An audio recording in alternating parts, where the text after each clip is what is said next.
ಹೇಳ್ತೀನಿ. ನನಗೆ ಅನುದಾನದ ವಿಚಾರದಲ್ಲಿ ಅನ್ಯಾಯ ಆಗಿರುವಂತದ್ರಲ್ಲಿ ಪ್ಲೀಸ್ ಒನ್ ಸೆಕೆಂಡ್ ಕಮಿಷನ್ 3.64% ಬರ್ತಾ ಇರೋದು. One second Nagaraj sir, which is loss of 1.07%. I have corrected it. Right sir. ಅನುದಾನ ನಮ್ಮ ರಾಜ್ಯಕ್ಕೆ ಬರ್ತಾ ಇಲ್ಲ ಅಂತಂದ್ರೆ ನನ್ನಷ್ಟು ಕೋಪ ಬರೋದು ಇನ್ಯಾರಿಗೂ ಇಲ್ಲ. ಬಟ್ ಕೊಡ್ತಾ ಇರುವಂತ ದಾಖಲೆಗಳಲ್ಲಿ ನನಗೊಂದಿಷ್ಟು ಪ್ರಶ್ನೆಗಳು ಎದ್ದಾರ್ತಾ ಇರೋದ್ರಿಂದ ಅದಕ್ಕೆ ನಾನು ಕೇಳ್ತಾ ಇದ್ದೀನಿ ಅಷ್ಟೇ. ವಾಪಸ್ ಬರ್ತೀನಿ ಅದಕ್ಕೆ, ನಾಗರಾಜ್ ಅವ್ರನ್ನ ಕೇಳ್ತೀನಿ. ಎಸ್ ಮೋಹನ್ ಅವರು ನಾನು ಕೇಳಿ ಅರುಣ್. ನೆಕ್ಸ್ಟ್ ಇನ್ನೊಂದಷ್ಟು ಸುಳ್ಳುಗಳು ಬರ್ತೀನಿ ಸರ್ ಪ್ಲೀಸ್. ಸರ್ ಯಾರಿಗೂ ಆಗಲ್ಲ ನಾಗರಾಜ್ ಅವರು, ಅವ್ರು ಇನ್ನು ಫಸ್ಟ್ ರಿಯಾಕ್ಷನ್. ಒಂದ್ ನಿಮಿಷ ಸರ್, ಅವ್ರು ಹೇಳಿ ಆಮೇಲೆ ಇವತ್ತು ಸುಳ್ಳು ಅನ್ನೋದನ್ನ ನೀವು ಪ್ರೂವ್ ಮಾಡಿ. ಒಂದ್ ನಿಮಿಷ ಪ್ಲೀಸ್. ಎಸ್ ಮೋಹನ್. ಇನ್ನೊಂದು ಸುಳ್ಳು ನೋಡಿ, ನೀವು ಅದೇ ಅಂಕಿಅಂಶಗಳು ನಮ್ಮ ಬೊಮ್ಮಾಯಿಯವರು ಹೇಳ್ದಂಗೆ ಅವ್ರ ಅವಧಿನಲ್ಲಿ 10 ವರ್ಷದಲ್ಲಿ ಬಂದಿದ್ದು 82,000 ಕೋಟಿ ಆದ್ರೆ ನಮ್ಮ ಅವಧಿನಲ್ಲಿ ರಾಜ್ಯಕ್ಕೆ ಬಂದಿದ್ದು 2,82,000 ಕೋಟಿ, ಅಂದ್ರೆ 2.5 ಪಟ್ಟು ಹೆಚ್ಚು. ಅದೇ ಅನುದಾನ ಕಡಿತ ಆಗೋಗ್ಬಿಡುತ್ತೆ, ಅದೇ ತೆರಿಗೆ ಕಡಿತ ಆಗೋಗ್ಬಿಡುತ್ತೆ. Is comparing with budget. ನೀವು 24 ಲಕ್ಷ ಕೋಟಿ ಇದ್ದಾಗ ಬಜೆಟ್ ಅಲ್ಲಿ ಈಗ 45 ಲಕ್ಷ ಕೋಟಿ. I'll come to that point. If that is the case, please accept Mr. Siddaramaiah under the leadership of Pradhan Mantri Narendra Modi, GDP has grown. That's why budget has increased. That's why tax has increased. ಅದನ್ನ ಒಪ್ಕೊಳ್ಳಿ. Correct ತಾನೆ ಅರುಣ್? ಅವ್ರ logic ಬರ್ತಾ ಇದ್ದೀನಿ, ಅವ್ರಿಗೆ ಬರ್ತಾ ಇದ್ದೀನಿ. ಕೇಳಿಸ್ಕೊಳ್ಳಿ.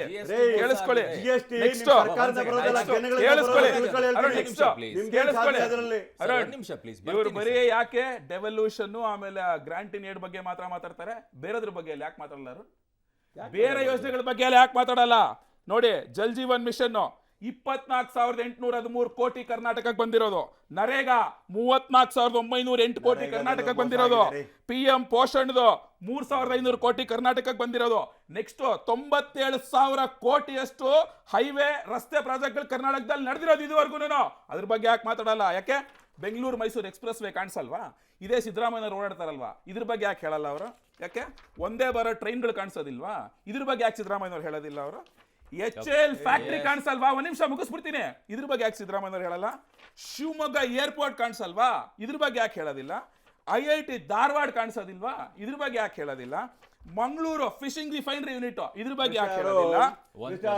Metro face 2 ಇದ್ರ ಬಗ್ಗೆ ಯಾಕೆ ಹೇಳೋದಿಲ್ಲ? ಇವ್ರ ಅಧಿಕಾರದಲ್ಲಿದ್ದಾಗ ಬರೀ 7 ಕಿಲೋಮೀಟರ್ ಬೆಂಗಳೂರಲ್ಲಿ, ಇವತ್ತು 57 ಕಿಲೋಮೀಟರ್. ನೆಕ್ಸ್ಟ್ ಕೇಳಿಸ್ಕೊಳ್ಳಿ. ನೋಡಿ, ಇಲ್ಲಿ ಸರಿಯಾದ ವಿಶ್ಲೇಷಣೆ ಟರ್ಮಿನಲ್, ಆಯುಷ್, COA ಇವೆಲ್ಲ ಏನು? ಇದನ್ನೆಲ್ಲ ಯಾಕೆ ಲೆಕ್ಕ ಕೊಡ್ತಾರೆ ಸಿದ್ದರಾಮಯ್ಯನವರು? ಇದನ್ನೇ ಶುದ್ಧ ಸುಳ್ಳು ಹೇಳೋದು ಅಂತ ಹೇಳೋದು. ಗೊತ್ತಾಯ್ತಲ್ಲ? ಈ ಸುಳ್ಳು ಹೇಳೋದನ್ನ ಬಿಡಬೇಕು.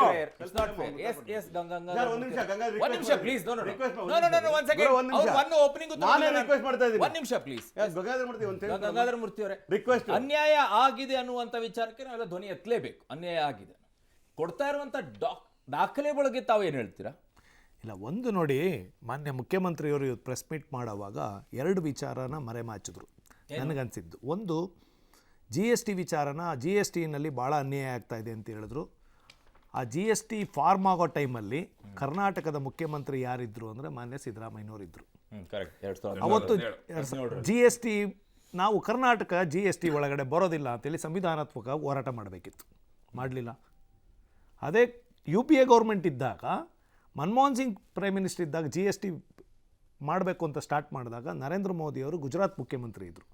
ಅವ್ರು ನೇರವಾಗಿ ವಿರೋಧ ಮಾಡೋರು, ನನ್ನ ಗುಜರಾತ್ ರಾಜ್ಯವನ್ನು GST ಒಳಗಡೆ ತರಬೇಡಿ ಅಂತ. ಅದು ಸಕ್ಸಸ್ ಆಗೋದು ಬಿಡೋದು ಬೇರೆ. ಮಾನ್ಯ ಮುಖ್ಯಮಂತ್ರಿ ಆಗಿದ್ದಂಥ ಸಿದ್ದರಾಮಯ್ಯನವರು GST ವಿಚಾರದಲ್ಲಿ ನಿಮ್ಮದು ಒಂದೇ ಒಂದು ಚೂರು ಪ್ರತಿರೋಧ ಇಲ್ಲ. ಎರಡನೇದು, ಈ 14th finance commission or 15th finance commission ಯಾರ ಕಂಟ್ರೋಲಲ್ಲೂ ಇರಲ್ಲ. ಅದು ಈಸ್ ಅ ಅಟಾನಮಸ್ ಬಾಡಿ. ಅದಕ್ಕೆ ಒಂದಷ್ಟು ಫ್ಯಾಕ್ಟ್ ಆ್ಯಂಡ್ ಬೈಂಡಿಂಗ್ಸ್ ಇರ್ತವೆ, ಅದಕ್ಕೊಂದಷ್ಟು ರೂಲು ನಿಯಮಗಳಿರ್ತವೆ, ಅದರ ಪ್ರಕಾರನೇ ನಡ್ಕೊಳ್ಳುತ್ತೆ. ಆಗಲೇ ನೀವು 4-5 ನಿಯಮಗಳೇನು ಅಂತ ಹೇಳಿದ್ರಿ. ಆ ನಿಯಮಗಳ ಪ್ರಕಾರ ಅದನ್ನು ನಡ್ಕೊಳ್ಳುತ್ತೆ, ಅದನ್ನು ರೆಕಮೆಂಡ್ ಮಾಡುತ್ತೆ. ಆ ರೆಕಮೆಂಡ್ ಮಾಡಿದಾಗ ನಿಮಗೆ ಅದು 1 ತಿಂಗಳು ಹೆಚ್ಚು ಕಮ್ಮಿ ಆಲ್ಮೋಸ್ಟ್ ಆ 5 ವರ್ಷನೋ 6 ವರ್ಷನೋ ಇರುತ್ತದು ಒಂದು ಪೇ ಕಮಿಷನ್ನು.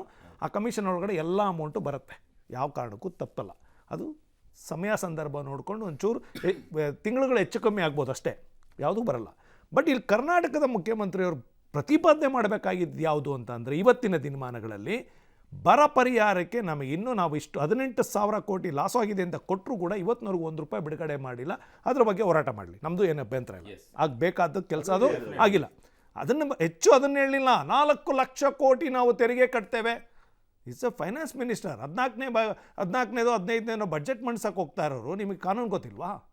4 ಲಕ್ಷ ಕೋಟಿ ಹೋಯ್ತು ಅಂದ್ರೆ 4 ಲಕ್ಷ ಕೋಟಿ ವಾಪಸ್ ಬರುತ್ತಾ? ಕೊಡಿ ಅಂತ ಹೇಳಿದ್ವಾ? ಅಲ್ಲ, ಬರುತ್ತಾ ಅಂತ ನಾನು ಕೇಳಿದ್ದು. ನೀವು ಕೇಳ್ತಾ ಇರೋದು ಏನು ಅಂದರೆ, ಹೇಳ್ತಾ ಇರೋದು ಜನಕ್ಕೆ ಏನು ಅಂತಂದರೆ, ನಿಜವಾಗ್ಲೂ ಹೇಳಬೇಕು ಅಂದರೆ ಇದು ನಿಜವಾಗ್ಲೂ ಚುನಾವಣಾ ರಾಜಕೀಯದ ಸ್ಟಂಟ್. ಇದು ಕಳೆದ 9 ತಿಂಗಳಾಗಿದೆ ಗೌರ್ಮೆಂಟ್ ಬಂದು. ಯಾವತ್ತಾದರೂ ಇದ್ರ ಬಗ್ಗೆ ನಮಗೆ ಈ GST ಅನ್ಯಾಯ ಆಗ್ತಾ ಇದೆ, ಈ 15 ಫೈನಾನ್ಸ್ ಕಮಿಷನ್ ಅನ್ಯಾಯ ಆಗಿದೆ, ಈ ವರ್ಷ ಇಷ್ಟು ಬಂದಿಲ್ಲ ಅಂತ ಎಲ್ಲಾದರೂ ಸಿದ್ದರಾಮಯ್ಯನವರು ಫೈನಾನ್ಸ್ ಮಿನಿಸ್ಟ್ರನ್ನ ಮೀಟಾಗಿ, DK ಶಿವಕುಮಾರ್ ಅವರು ಪ್ರಧಾನಮಂತ್ರಿಯನ್ನು ಮೀಟಾಗಿ ಏನಾದರೂ ಮನವಿ ಸಲ್ಲಿಸಿದಾರಾ?